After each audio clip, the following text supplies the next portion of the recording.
This work was inspired by a number of results that were obtained recently by me, actually, on the connection between quantum theory and topology.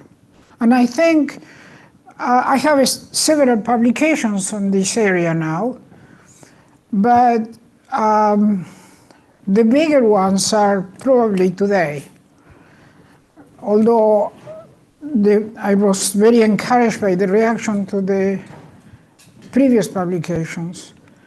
But the issue here is that, I will say it briefly, and I will explain it later, that in reality, quantum physics is just topology. And it doesn't, maybe one doesn't think like that, but it is. So I will talk to that topic. In fact, physicists don't even think about topology.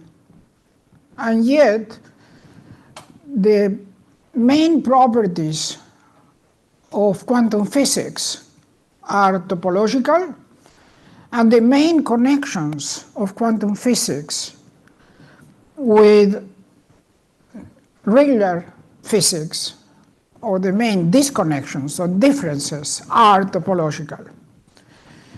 So I think the time has come to redress this issue and to start thinking about quantum physics the way we should. And I will tell you in a minute, when I give you the results, you will understand why I say that.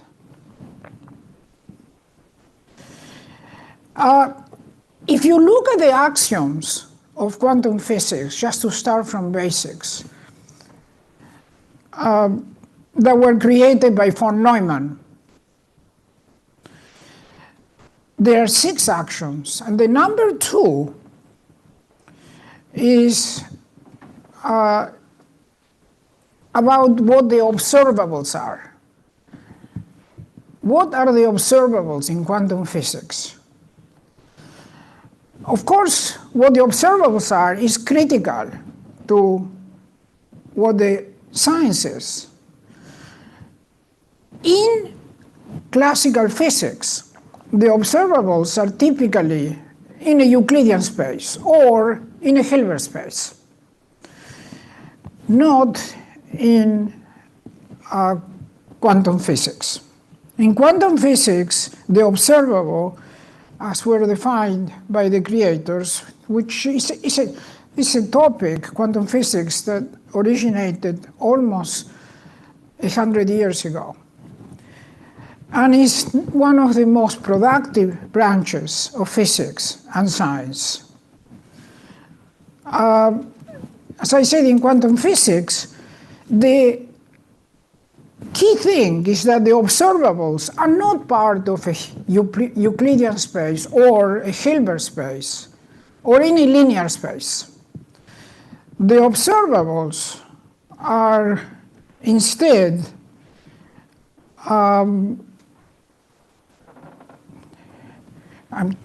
self-adjoint operators. And what self-adjoint operators are is a very deeply topological concept and structure that is not trivial, as a Euclidean space will be, and any linear space, including Hilbert spaces, are. So you will say, oh, okay, it's different. But that changes everything.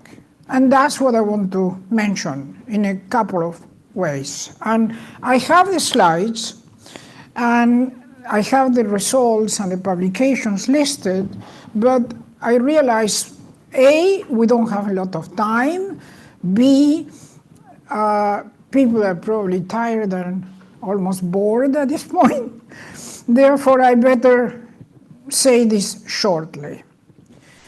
One of the biggest surprises is that when you take into consideration the topological structure of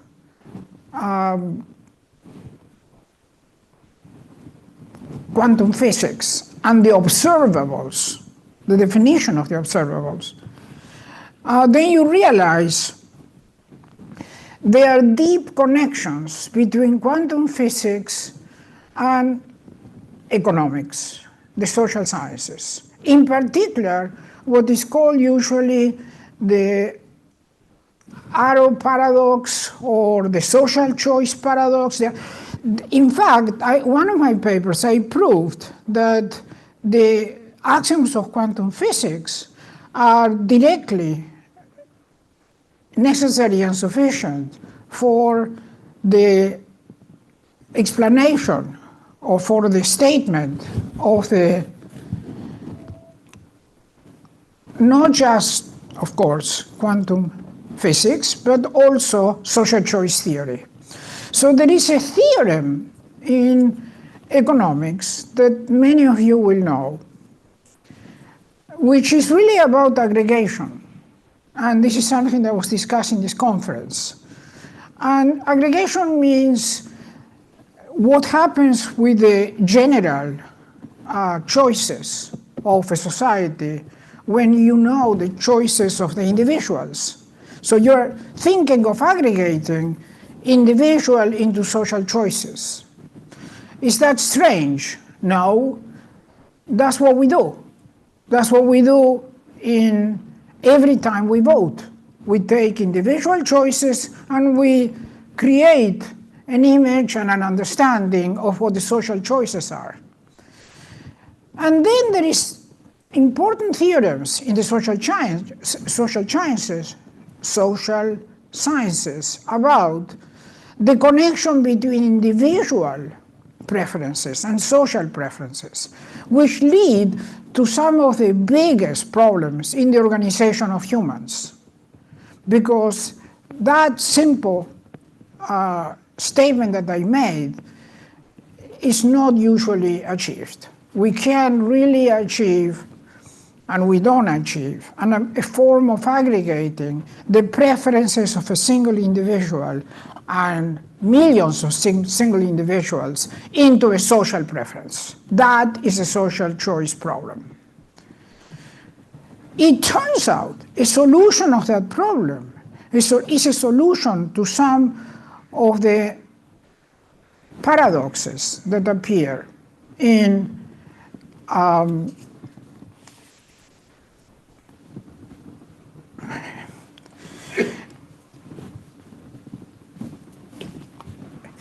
I wanted to say, I was about to say,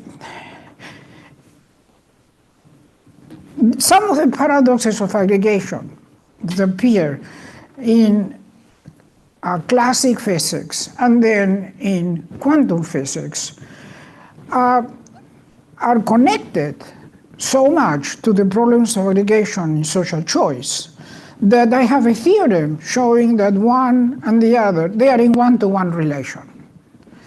It's a little bit, I would be pleased to give you, and in fact I will give you shortly the exact statements, but it shows that attempting to aggregate individual preferences into social preferences, which is typically the voting problem and the problem fundamental problem in the organization of society, is indeed the same as vanishing singularities in quantum theory. So let me just say a couple of statements on that. I have a statement saying, I have a result that I describe as the singularity is the observer. As I mentioned to you, the observer participates in the definition of quantum physics. Not only participates, is critical. Is axiom number 2 in quantum physics as defined initially by von Neumann. Now, the attempt to resolve that problem is usually what's called a singularity. So I will explain briefly what that means.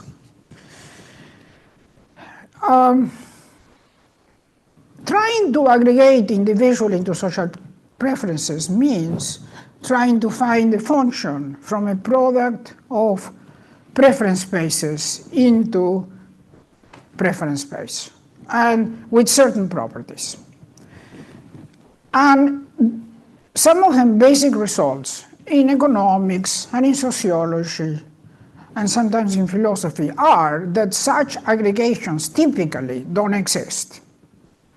Well, it turns out that that simple theorem I just told you, that is very difficult to, almost impossible, and in many cases outright impossible, aggregate individual preferences into social preferences in a way that is continuous, is usually called anonymous, which means is invariant under permutations, and satisfies unanimity, which means is the identity on the diagonal. So if everybody thinks the same, the social outcome is the same. That is an impossibility. And that goes by the title, impossibility theorem, for this reason.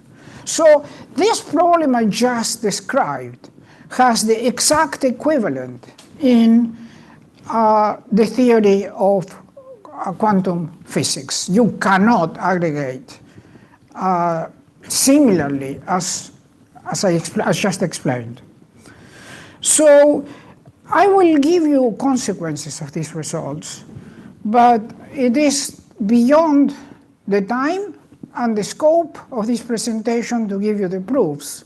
So you will have to simply understand the idea, which is that the impossibility of aggregating individual into social preferences, which is a problem of social choice, translates immediately into the impossibility of creating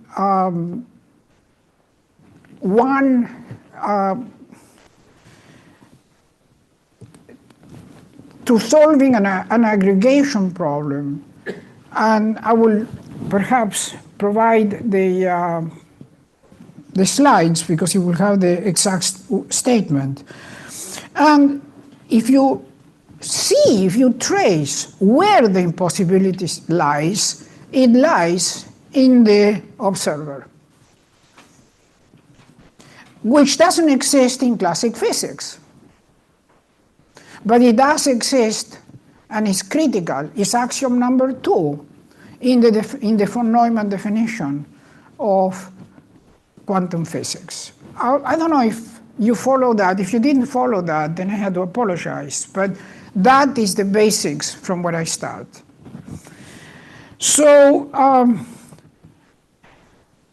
topology is critical to making it impossible to create aggregation rules. What does it mean, aggregation rules?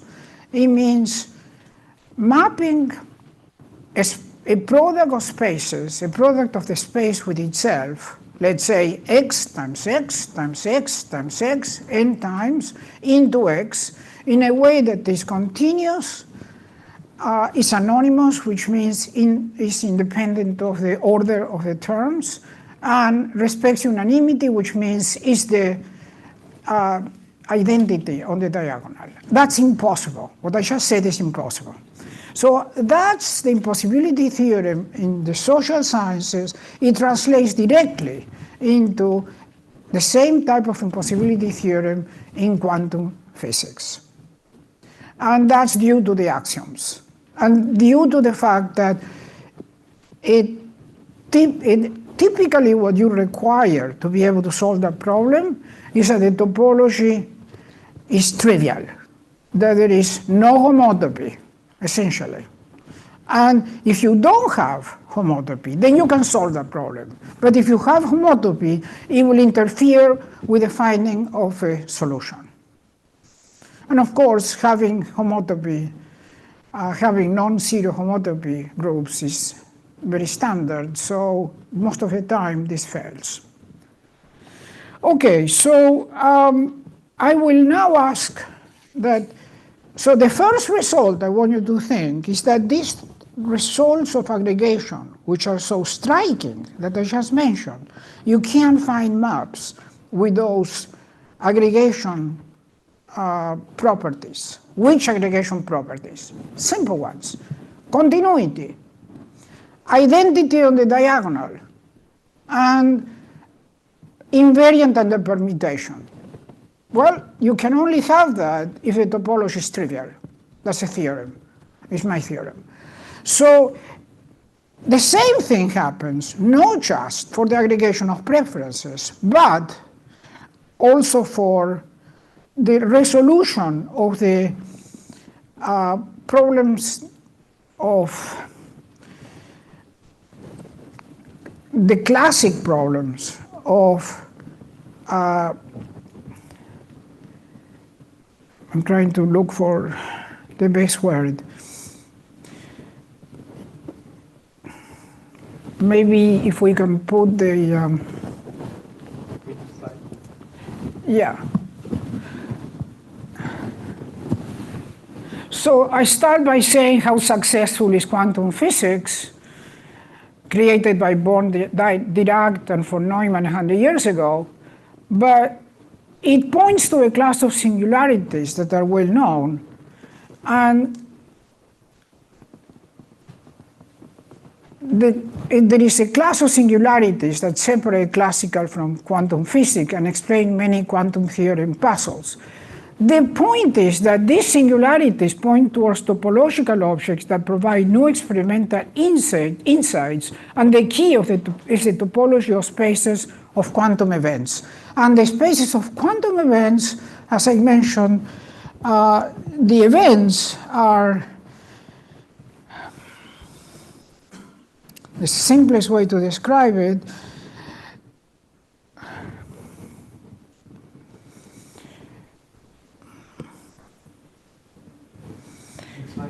Sorry? You inside. Next one.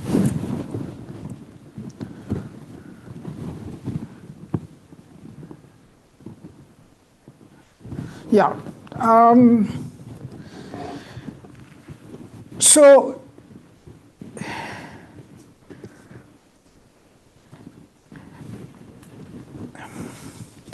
the first thing I wanted to point out is that the unicity postulate of classical physics is the requirement that all events are included in one single sample space is typically excluded from quantum physics.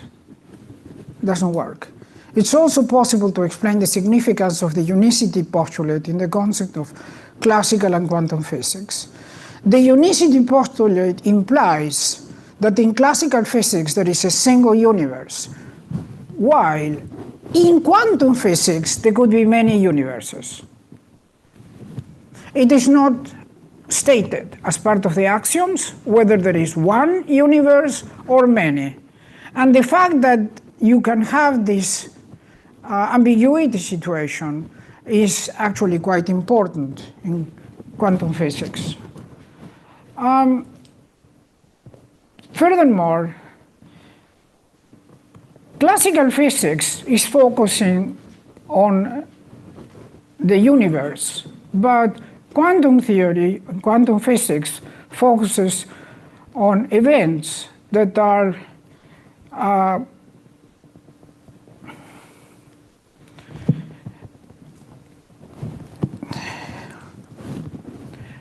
not in the universe, but they are defined and how can I explain that? It's difficult to explain without being able to put formal definitions, but the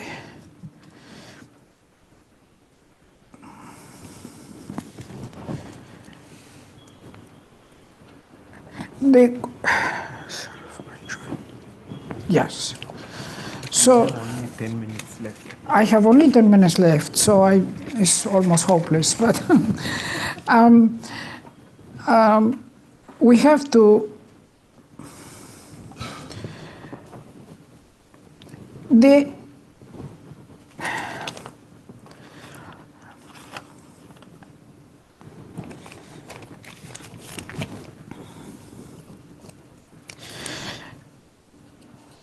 the topological singularities that appear in quantum physics that we all know about or have heard about, and I mentioned some already, can be identified with the presence of the observer. Of course, the observer doesn't exist in classic physics, but in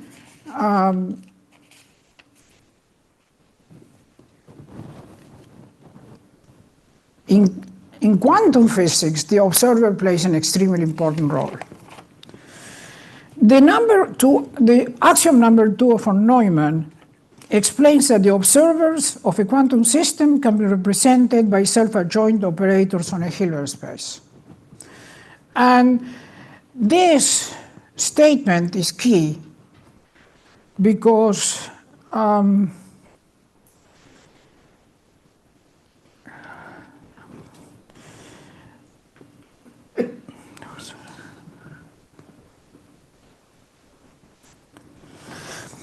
the space of self-adjoint operators is not topologically trivial. It can be said in different ways, but you can look at the presentation here, which I circulated, and it is defined. So self-adjoint operators are not a contractible space. They have topology. And that's the reason why quantum physics is so fundamentally different from classical physics, because the observables in quantum physics are they are self-adjoint operators, and this is a topologically complex space, very complex, and it's very important. So if you take into account everything I said, I can now, this is a representation of the axioms. And the observables in this are prominently different than observables in classic physics. And the rest is more standard. Can we have the next?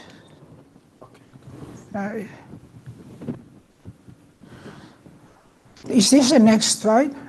Yes.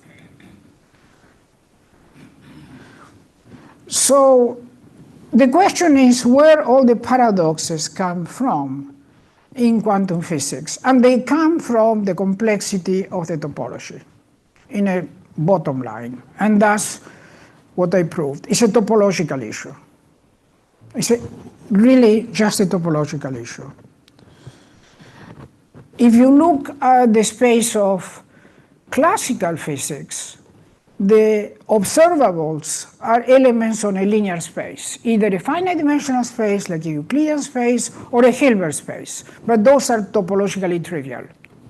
All linear spaces are. As a result of that, you are lacking all the complexity that I just mentioned before. That is the fundamental difference between quantum physics and classical physics. And quantum physics is very important because it's one of the most successful theories in terms of the results that it has produced in the world, and it's only 100 years old. So we cannot neglect it, we cannot ignore it, and we have to look at why it is so different and so successful. This has not been fully done, and it is so successful and so different because it's fundamentally topologically different than classical physics.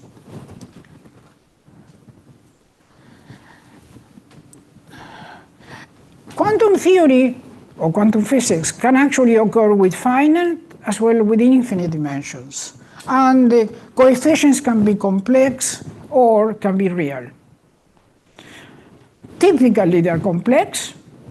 Typically, they are infinite dimensional Hilbert spaces. But I showed that some of the biggest differences with classical physics occur even in finite dimensions and with real coefficients. This is all published, by the way. difficult to. So then I have the first theorem here. If I get to go through this, I will be very lucky, and it will take, I hope, 2 minutes with another 2 minutes for the rest. And is that if you actually look at what I said before, you have to characterize the space of quantum events. And it turned out to be the union of all Grassmannians in Kn, the space of k-dimensional subspaces of Rn. That is definitely not a contractible space. The topological complexity of that is what drives all the changes. If we start from the topology and the observables, which I already defined, then you realize that what separates quantum theory from classic physics is axiom 2, which is the observables. And what you see is that the topological complexity of the observables are what's driving the change. And that's why you have so different physics, and that's why you cannot extrapolate the characteristics of classical physics into quantum physics, and that explains at least two things. One, that quantum physics is so successful, is one of the most successful scientific disciplines of our time, and is only 100 years old, and it contradicts classical physics in many ways. In which way does topology play a key role in the link between quantum theory and social choice, which I already explained? I published this, so I don't need to explain it, but and it's very complex, unfortunately, but it can be said simply. The topological differences between classical and quantum physics are critical for understanding quantum events and frameworks. Quantum events and frameworks can be inconsistent with standard properties of classical physics. For example, in classical physics, you have unicity. There is an assumption that there is one universe. In quantum physics, such assumption does not exist. So it's open whether there are many universes or one universe. The really fundamental differences. I'm going to wrap up and say quickly, because it's very difficult to give detailed results, that the topological difference between classical and quantum physics appear in social choice theory, I already mentioned it, applied to classic economic issues, and they invalidate critical decisions made every day about how to integrate individual decisions into social decisions, such as voting, majority voting, in a democratic context. So what I'm talking about here is not unusual. This is well known in the social sciences. It's called, among other things, the arrow paradox, or it's well known. I have worked on that. But the topological aspect and the connection with quantum physics is totally new. And that's what I'm talking about here. It is the observer that is driving the question. So I should finish. Yeah, with pleasure. So the observer is unique to quantum physics, doesn't exist in classical physics. And it is a new characterization, which is why quantum physics is a completely new science and requires different mathematics and different treatments. And why is it so successful?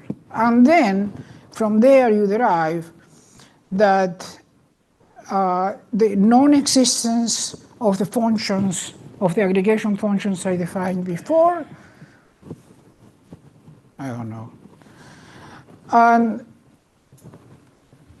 showing that the non-existence of the maps that I explained before, which is the aggregation problem, and the fact that the singularities that we are all used to that appeared in quantum physics derive directly from the observer, which does not exist in classical physics. There is no observer. As a matter of fact, the observer is a big singularity itself. We don't think about it that way, but the fact that there is an observer and there is an axiom about the observer, so just quickly point out there. I think, Graciela, I think we need to stop now.